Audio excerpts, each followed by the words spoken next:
안녕하세요, 현이입니다. 오늘은 제가 대한스키 지도자 연맹에서 레벨 3를 취득하기 위한 과정 중에 하나인 티칭 시험을 본 후기, 정보 이런 거를 알려드리려고 영상을 켰어요. 이게 정보가 많이 없더라고요. 그래서 왔습니다. 일단 조 편성은 6명 아니면 5명 이렇게 이루어졌었는데 조가 묶이는 기준은 빕 넘버 순서대로 묶였었어요. 티칭 종목 먼저 알려드릴게요. 스노우 플라우턴, 스템턴, 베이직 숏턴, 스탠다드 패러렐, 그리고 카빙 롱턴 이렇게 5종목이 있는데 이제 6명의 그룹인 조는 종목이 겹치기도 했다고 해요. 저희는 2시까지 그린 스낵 앞에서 모이는 거였거든요. 시간이 되면 심사위원분들을 다 소개를 해주세요. 각 그룹별로 2분씩 심사위원분들이 계셨어요. 그러고 나서 조별로 따로 모여가지고 이제 OT를 해요. 맨 오른쪽에 서 있었는데 이제 갑자기 그냥 여기 서 있는 순서대로 정할게요. 최정현 씨가 스노우 플라우턴 첫 번째 이렇게 얘기를 하고 이렇게 딱딱딱 정해졌는데 너무 갑자기 너무 긴장되는 거예요. 내가 처음이다 막 이러면서.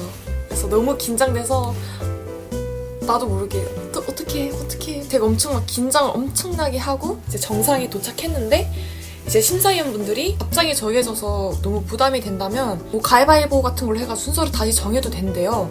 그랬는데 이제 다른 분들은 다 나 첫 번째 아니니까 이러면서 이제 올라갔을 거 아니에요. 그래가지고 뭔가 갑자기 걸리면 미안하니까 그래서 제가 처음 할게요. 그냥 제가 먼저 할게요. 이러면서 심사위원분들이 시작하기 전에 말씀을 해주세요.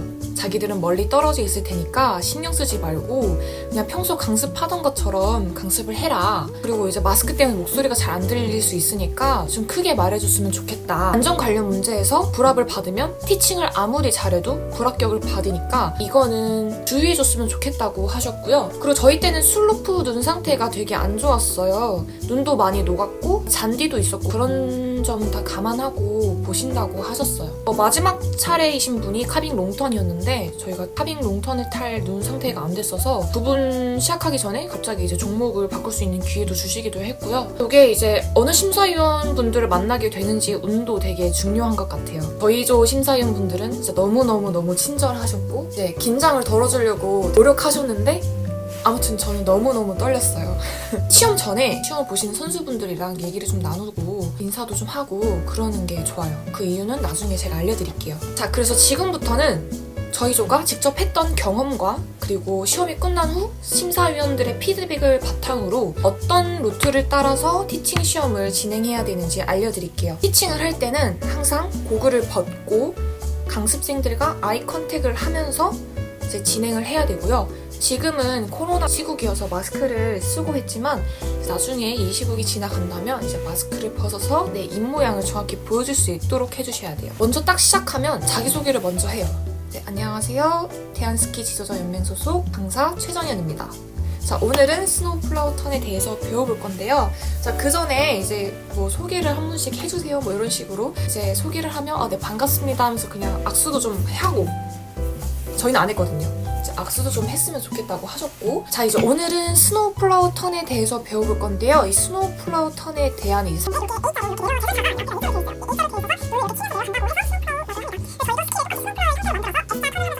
자, 이걸 어떻게 하는지 설명해 드릴게요. 이제 하면서 딱딱하게 할 필요도 없고 장난은 먼저 쳐도 되고 뭐 퀴즈를 내도 되고 좀 이러면서 내 긴장도 좀 풀고 그리고 이런 면도 강사가 강습생한테 얼마나 친감 있게 다가가냐 이런 요소도 좋게 작용하는 것 같아요. 그래서 설명하고 그 다음 시범 보이면서 내려가고 그리고 이제 제가 시범을 보이면 강습생분들이 내려오시곤 하는데 이제 제가 내려가기 전에 먼저 얘기를 꼭 해야 돼요. 안전에 관련된 얘기. 저 같은 경우는 어떻게 했냐면 제가 먼저 내려가서 시범을 보여드릴게요. 제가 사람이 없을 때 손을 흔들 거고 그때 내려오시면 되는데 내려오시기 전에 좌우 위아래 살펴보셔서 사람이 있으면 좀 기다렸다가 내려오시고요. 없을 때 잘 살펴보고 안전하게 내려오시면 됩니다. 이렇게 얘기를 했죠. 이 말을 제가 이제 시범을 보일 때마다 해야 돼요. 그룹을 떠날 때마다 해야 되고 이제 시범을 보이고 나면 강습생들이 차례대로 내려오잖아요. 그럼 내려올 때도 이 강습생들 배치를 펜스 쪽으로 해놓으셔야 돼요. 근데 펜스도 또 이게 그래요. 펜스 너무 가깝게 가면 안 되고 펜스와 강습생들 사이에 사람 한 명 지나갈 수 있을 정도의 거리 간격은 두셔야 된다고 합니다. 그리고 강사는 항상 슬로프 위쪽에 서 있어야 돼요. 이렇게 사람들이 서 있잖아요. 위쪽에 서 있어야지 강생들이 강사를 보면서 수업을 듣잖아요. 그럴 때 강사를 보면서 이제 슬로프 위쪽의 상황도 보이는데 거기서 이제 만약에 무슨 일이 생기면 학생들 보고 이제 대피를 할 수 있으니까 이제 이렇게 배치하는 게 좋다고 하네요. 이렇게 한번 잘라서 시범을 보이고 내려가잖아요. 이제 다른 시험 보시는 분들이 강습 역할이시니까 이제 그분들이 스키를 똑같이 타시면서 내려오는데 근데 어느 분은 유난히 이상하게 타요. 완전 진짜 이상하게 타요. 막 초보자처럼 타는데 그 이유가 심사위원분들이 한두 분 정도 선택하셔서 요구를 합니다. 엄청난 외향으로 타보세요. 아니면 후경으로 빠져서 타보세요. 뭐 이런 식으로 오더를 내려줘요. 그분 내려오잖아요? 그러면 그 심사위원분들이 이렇게 타세요라고 했던 거를 제가 밑에서 보면서 똑같이 그거를 이제 지적해줘야 돼요. 그래서 제가 처음에 미리 이제 같은 그룹인 분들이랑 인사 나누라고 했잖아요. 그 이유가 제가 그렇게 인사하면서 부탁하는 거예요. 이렇게 막 하시면 엄청 이상하게 타주세요. 과도하게 이상하게 타주세요. 그리고 또 꼭 이렇게 오더를 받지 않아도 이상하게 타주시는 게 많이 도움이 돼요. 진짜 막 열심히 하고 내려오면 저희는 이제 시험 보시는 분은 잘하셨습니다. 이거밖에 할 말이 없거든요. 지적할 점들을 피드백을 해줄 수 있도록 서로 도와주시는 게 좋습니다. 자, 그렇게 내려오면 한 분 한 분 피드백 해주시고 그리고 이제 그 한 분을 정해서 그 한 분이 어떤 한 지적 사항을 고칠 수 있도록 하는 응용 연습을 이제 한번 시켜줘야 돼요. 자, 예를 들면 스노우 플라우턴을 하고 있는데 어깨선을 안 맞추고 안쪽으로 이렇게 기울여서 타시는 분이 계세요. 그럼 그분을 위해서 얘기를 먼저 해주는 거죠. 이제 어깨가 기울어져 있으니까 바깥쪽에 다 힘 전달이 제대로 되지 않는다. 그래서 우리는 이걸 한번 해볼 거다. 자, 폴을 이렇게 잡아보세요. 자, 아까처럼 기울여서 타면 폴이 이렇게 기울어져서 떨어지죠? 그러니까 이거를 떨어지지 않도록 잘 어깨선과 평행하게 일자로 잘 맞추면서 바깥발을 제대로 누를 수 있도록 도와줄 수 있는 자세를 만들면서 내려가 볼 겁니다. 뭐 이런 식으로. 그리고 이제 시범 보이면서 내려갈 때는 그 각도를 강생들이 볼 수 있는 각도를 다양하게 해주시는 게 좋아요. 저희가 먼저 시험 보이면서 내려가면 강생들은 제 뒷모습을 보는 거잖아요. 이거 말고도 강생들을 먼저 보내서 내 앞모습을 볼 수 있도록 시범을 보여주신다던가 강생들을 먼저 보낼 때는 어디에 멈춰야 할지 정확하게 알려주셔야 되고요.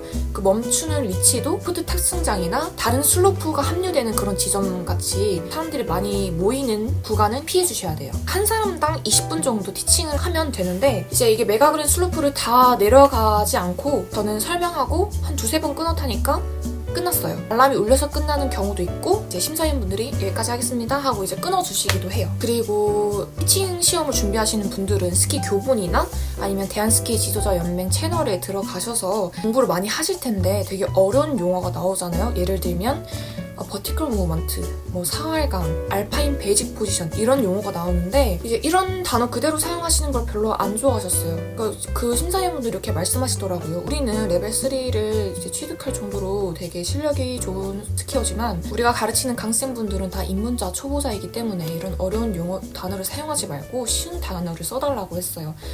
예를 들면 뭐 사활강 하면서 출발해 볼게요. 이거를 이제 대각선 방향으로 내려가면서 자 시작을 할게요. 이런 식으로 저희가 아무래도 연습을 이렇게 하다 보면 이런 버티컬 무브먼트, 알파인 베이직 포지션에 대한 용어 설명을 이제 하잖아요.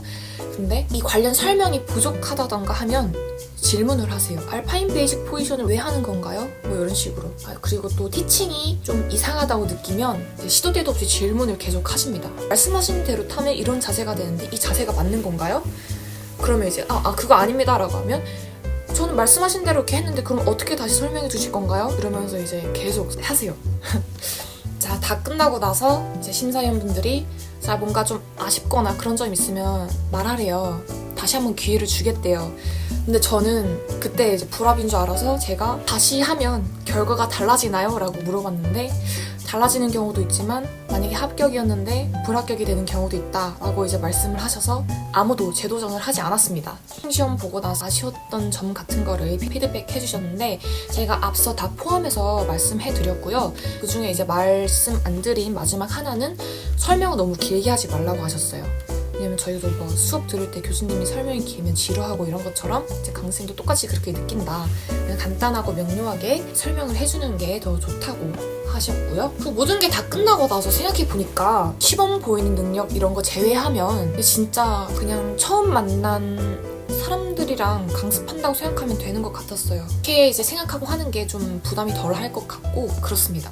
이렇게 제가 레벨 3 티칭 시험에 대해서 1부터 10까지 다 사소한 거 하나하나 알려드렸는데요. 조마다 심사위원분들도 다르고 분위기도 다르고 그리고 제가 오늘 알려드린 내용과 완전 똑같지 않을 수도 있고요. 시간이 지나면 종목이 빠지거나 추가될 수 있어요. 저도 모글이랑 게이트 이 종목이 있는 줄 알았는데 이 종목이 아예 없더라고요. 내년에 레벨 3 티칭 시험을 응시하시는 분들께 많이 도움이 되셨으면 좋겠네요. 자, 그럼 오늘은 여기까지.